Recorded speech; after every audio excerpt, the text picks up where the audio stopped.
इतिहासाच्या साधनामध्ये जो आपण प्रकार बघतोय की इतिहासाच्या साधनामध्ये तीन प्रकार पडतात आणि या तीन प्रकारामध्ये लिखित साधने, मौखिक साधने, भौतिक साधने असे हे तीन प्रकार आहेत आणि यामध्ये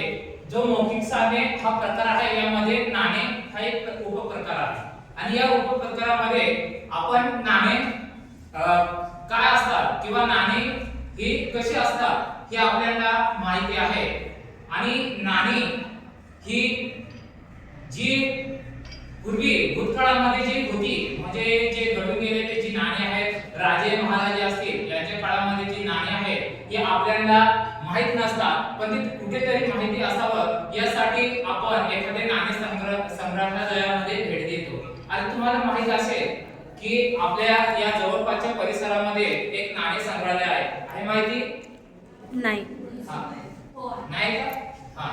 आता आपल्या या जवळपासच्या परिसरामध्ये अंजनेरी इथे एक नाणे संग्रहालय आहे ना हो आणि असंच मलाही एक लहानपणापासून एक छंद आहे की नाणी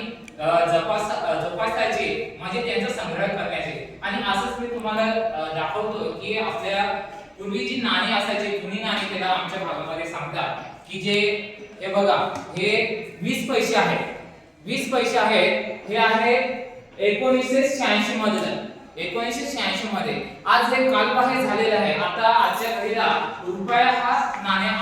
आलेला आहे याच्या अगोदर की 10 पैसे असायचे 20 पैसे असायचे 25 पैसे असायचे 50 पैसे असायचे परंतु ही नाणी आता बंद झालेली आहे माझ्याकडे एक दुसरं नाणं आहे ते आहे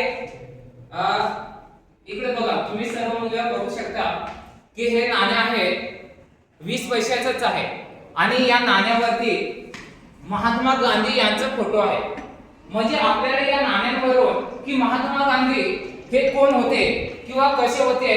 किंवा त्यांचा इतिहास आपल्याला या नाण्यांवरून समजून येतो त्यांचा जन्म या ठिकाणी दिलेला आहे आणि त्यांचा मृत्यू आता 1869 ते 1948 असा इथे साल आहे म्हणजे याच्यावरून आपल्याला समजतंय की त्यांचा जन्म आणि मृत्यू म्हणजे हा नाण्याचा इतिहास आहे।